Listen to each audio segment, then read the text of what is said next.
The pineapple is by far the most familiar of our bromeliads. Not only are they high in vitamin C, but they're absolutely delicious.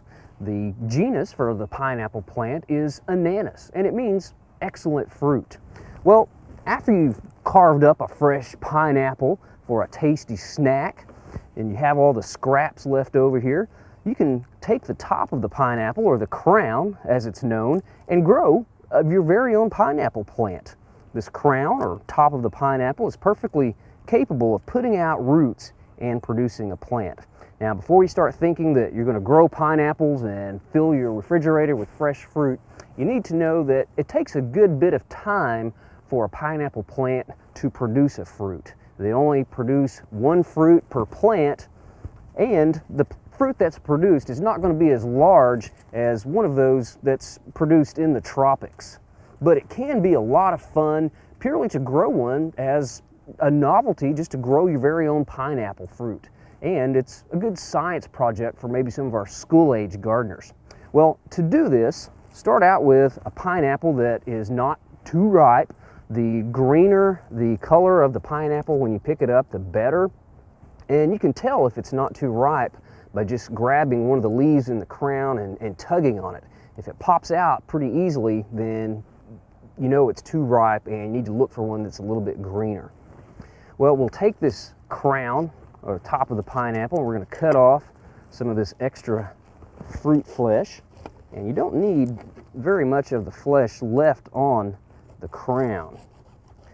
Now, sometimes when you're slicing away this extra bit of fruit, you'll see little dots in the center of the root primordia, or the root initials. It's kind of hard to see them on this piece. You don't see them all the time, but those little root initials are where the roots will develop on the plant. So I like to leave about 3/4 of an inch of fruit on the plant or on the crown, and then I come and I just kind of tear away the outer portions of that fruit. We don't want to leave too much fruit on there because we don't want to have any rotting problems. But I'll just kind of pull away these little sections of fruit. These little sections of fruit are developed from the individual flowers. You can kind of see where those little different flowers appear on the fruit there, and they collectively make up the pineapple fruit, almost like a strawberry or a blackberry. But we're going to pull those away, take away some of that excess fruit flesh from our pineapple.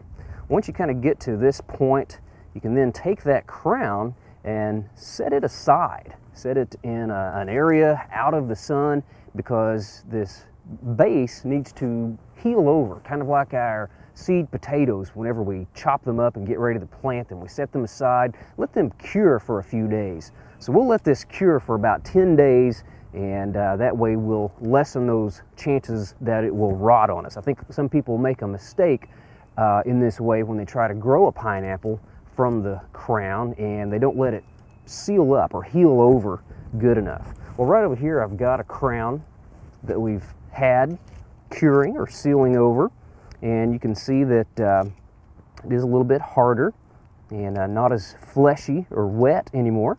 And I've removed some of the leaves to sort of create a little bit of a stem.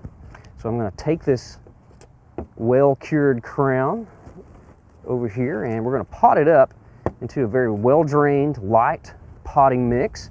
And I'm putting it in a very small terracotta pot. I don't want a huge amount of soil to hold moisture that may cause us some rotting problems. We're just going to put it in the soil there and kind of just tamp it down lightly. And the reason we're using a terracotta pot is because terracotta is a porous clay. It'll allow that root ball or that root zone to breathe, and that'll also help us keep it from staying too wet. Well, I'm going to grab the watering can right here, and we'll water it in. We're going to wet it thoroughly, wet it down, just to kind of seal it in place and get that soil wet one good time at the beginning. And then after kind of this drains away, we just want to keep that soil barely moist. We don't want it to, again, rot that crown. Now, after it's begins to grow after you can tell some of these new leaves have started to elongate a little bit after a couple of weeks. We can apply a small amount of fertilizer to the plant. We'll want to take and put this somewhere where it will receive a lot of light, and we don't want the temperature to drop below 60 degrees wherever we're growing our pineapple. Also, it's important to not apply any systemic pesticides, because once it flowers and fruits, we want to be able to eat that fruit. Now, a pineapple grown this way in the fields in Hawaii is going to take about 20 months to flower and set fruit. So growing it as a house plant in Oklahoma, it's going to take even longer than that. After you've grown it for about a year, you could try to get it to flower and set fruit earlier by doing the same method like we did with the flowering bromeliad, and put it in the sealed plastic bag with some fresh apples and let the ethylene from the apples initiate that flower and fruiting structure. And after a while, hopefully your pineapple will take hold. You'll be able to get it to flower and set fruit, and then you can eat your very own homegrown pineapple.